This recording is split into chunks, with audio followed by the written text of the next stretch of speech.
Erik, Chapter 8. The journey across the Caspian Sea was fully as miserable as the voyage I'd taken before. After landing on the opposite shore, I stumbled off the boat, shouldered my pack, and set off in a northwestern direction. Something was calling me back to France, I thought. It wasn't any thought of home or family, and it certainly wasn't the lost love that tugged my heart back toward Persia. I considered it as I trudged along, and thought that I probably was just longing to hear unaccented French spoken around me again. Every week or so, I would come to a city. In the major cities, there were always people enjoying a nightlife, ranging from the working men in the dingiest bars to the finely dressed crowds thronging the opera houses. I stuck to the bars when I felt it was time to rest myself. My clothing grew steadily shabbier as I traveled and slept wherever I could, so I felt that the lowest of establishments were the places where I fit in best. On the night I arrived in Lviv, I passed by the opera house as I entered the city. I twisted my ankle just there and limped over to the foot of the column that supported the opera house portico to sit for a moment and recover. The sound of a woman singing floated out through the open doors into the summer evening. I had never heard anything like it. Singing had been frowned upon in Persia. Enchanted, I rose, completely ignoring my ankle, and floated on the voice into the foyer of the theater. I was barred from entering the auditorium by a snippy usher, and so I retreated back from the auditorium doors as far as I felt I could bear. The usher clearly would have preferred that my travel-stained person left the premises entirely, but short of summoning the constable, he could not make me. I listened in awe until the woman finished her aria, and thunderous applause rang out from the audience. The doors opened then, and the audience poured out around me, hiding me from the view of the usher. I wove through the crowd, calling as little attention to myself as I could. I came to a door and slipped through it. I found myself in an area that was decorated quite differently than the one I had just left. Gone were the gilt mirrors and chandeliers, replaced with bare, dingy walls and utilitarian gaslight fixtures. People wandered around here in all manner of undress, some with makeup on their faces, others without. I looked around me in wonder, although I did not comprehend much of what I was looking at. I had never seen a stage performance, and the work that went on behind the scenes to make it happen was completely foreign to me. My expedition into this wonderland was abruptly cut short by the arrival of the usher from the lobby, accompanied this time by the constable. I ducked away before they saw me and fled from the building. From that point onward, I always paused in my journey to visit the opera house in whatever city I was in. I started to make plans for my future, more confident now that I had escaped the clutches of the Persian government. My plans for the future always circled back to opera. How could I make sure that my future life would include this magical phenomenon? I wanted to learn about its composers, learn how to sing with such power, learn how the singers could express such emotion with the tremor of their voice. I thought I might take a flat in a city that had a large opera house and attend performances each night. One look inside my dwindling purse convinced me that this would not be a plausible solution. I reflected that in Persia, I had lived directly at the scene of the action, right inside the Shah's palace.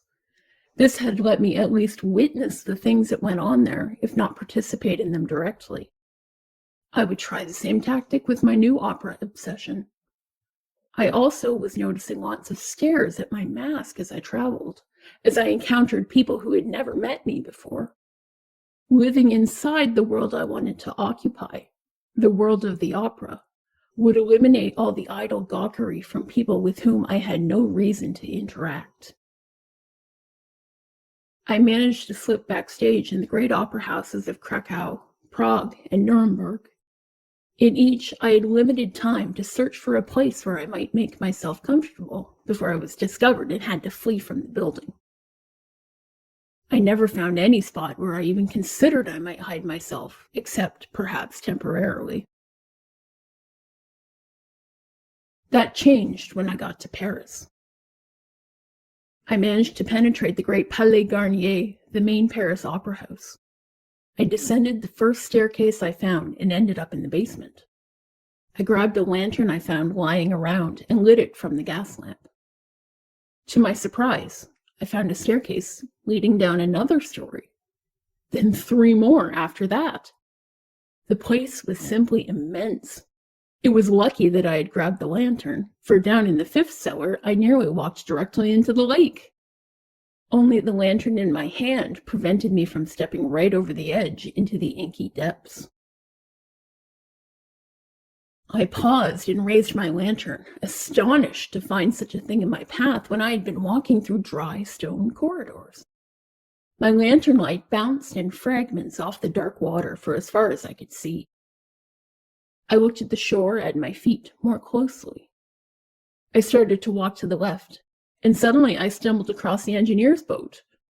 I didn't know it then, but the boat I'd found was kept on the water for engineers to make a twice-yearly inspection to ensure that the water was not damaging the foundations of the great palace above. I untied the boat and got into it, fascinated by this expanse of water that would never see the sky. I did not grow up near the sea, and I've had no experience of open water save for the 2 awful trips I took to get to and to flee Persia. I would have been entirely adrift, if you'll pardon the pun, if I'd had to maneuver a larger boat with sails and rigging or even oars, but this small little punt had none of that. The little thing barely extended above the waterline, with a pointed prow that cleaved the still water ahead. I hung my lantern from a convenient hook in the prow, noting that it would at least prevent me from steering into a wall. A pole stood clamped in a holder attached to the side of the boat, the end of which rested on the bottom of the lake. I grasped it uncertainly, and then used it to push myself away from the shore. I found I could push myself along the bottom of the lake, which I judged to be some 6 feet below the hull of the boat. The water was deadly calm and flat, untroubled by wind or weather. Even the wake generated by the motion of the boat soon rippled out and dissipated into nothing. I went out to the middle of the lake and raised my lantern again to look around. I could see the stone walls of the lake chamber narrow ahead of me, but the water continued on through a doorway. Curious, I pulled toward it. On the other side of the doorway, I found a small harbor of water beside a large rocky platform that seemed carved out of the Parisian soil. I stepped carefully out of the little boat onto the shore and looked around the little space with delighted satisfaction. My mind conjured up living quarters out of nothingness. I saw a little alcove that might serve as a bedchamber for myself if I added a wall separating it from the main area. Another little alcove suggested a closet and dressing room to me. I wasn't quite sure what the main space might become, but I took careful note of its dimensions so I'd know them when inspiration struck me. The next months were a buzz of activity, the likes of which I had not experienced in many years. I hauled all manner of things down to my underground hideaway to furnish my new chambers. The opera house above provided almost everything I needed. There was a large lumber store that provided me lumber to create wall partitions, as well as to make my own little boat.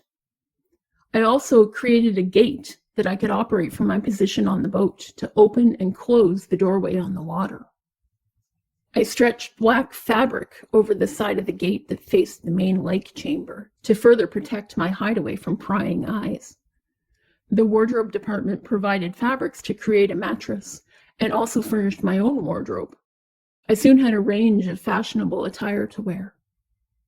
The building's gas lines did not extend down there, of course, so I began to pilfer candle ends from dressing rooms and workmen's closets. I took things little by little, deep in the still hours of the night, after the opera had ended and everyone had gone home. I had to be extremely stealthy, for I did not want anyone to suspect that a person lived far beneath the ground, in a chamber that shouldn't exist, on the far side of a lake that most considered a legend.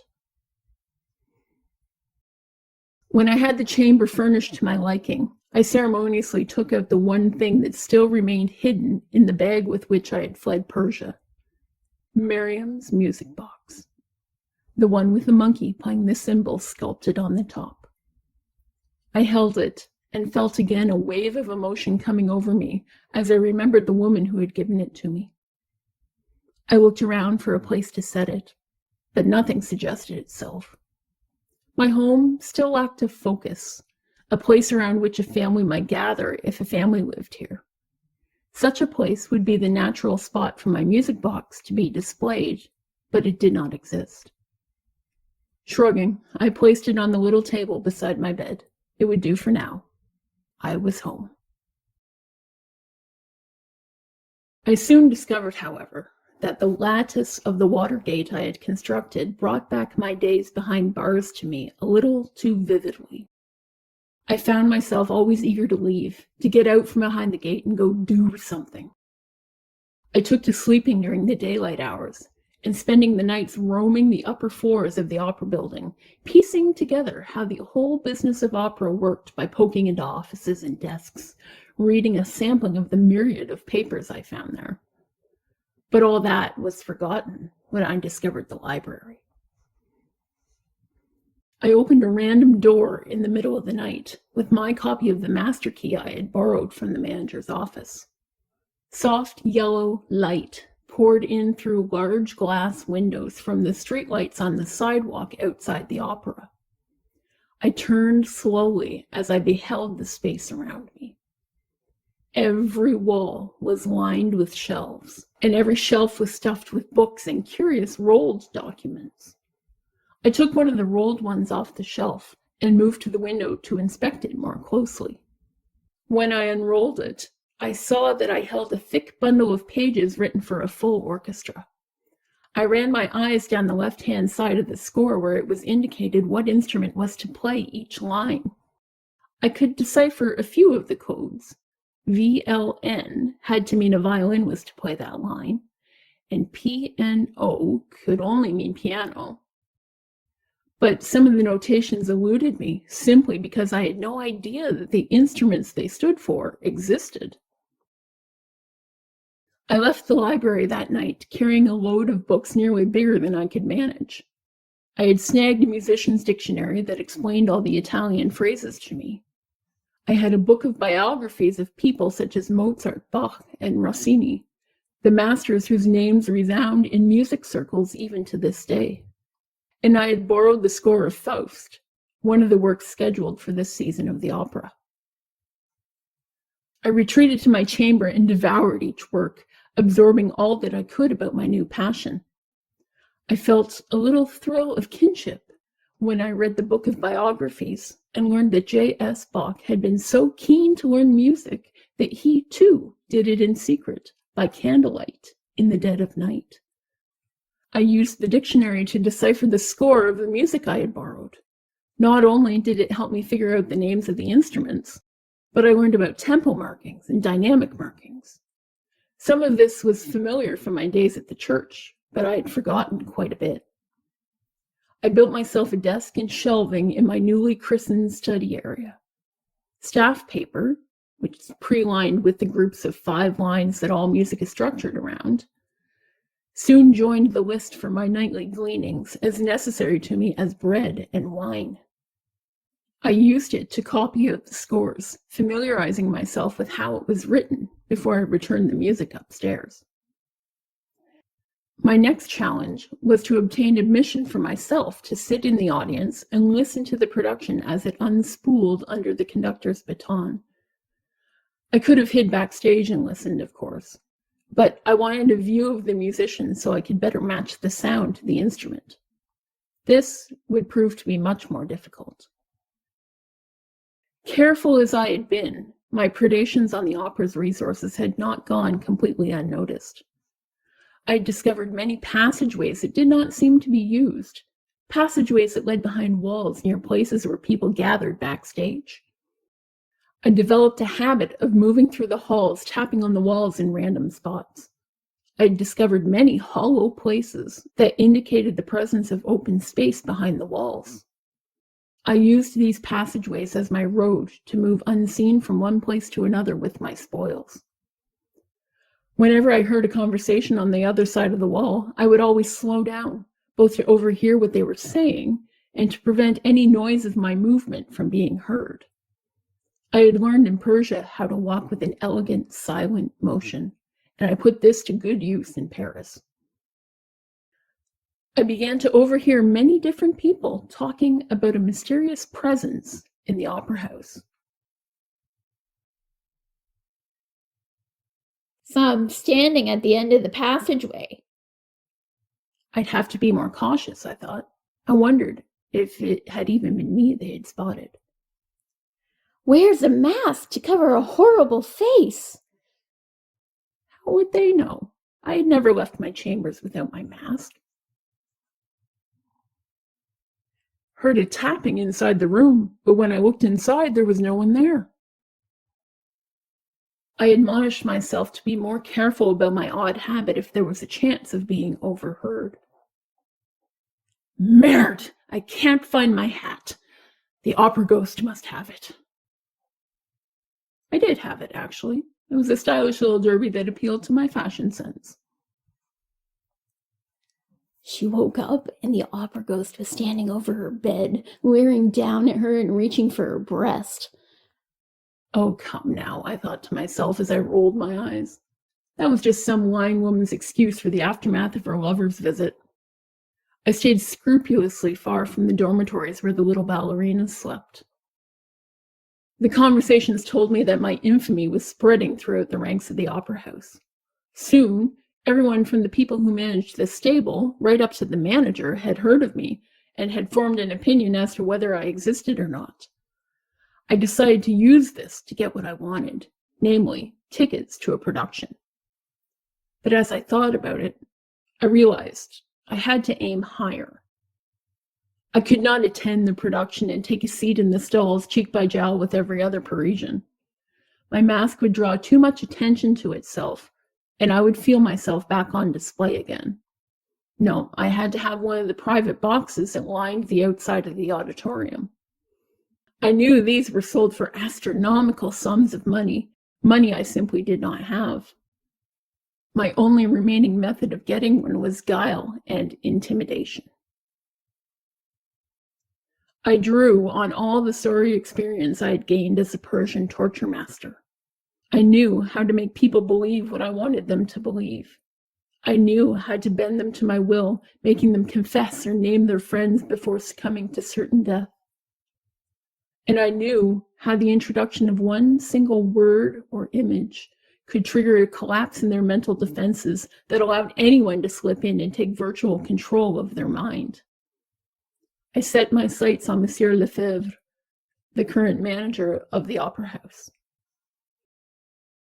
The man had an almost comical sense of superstition.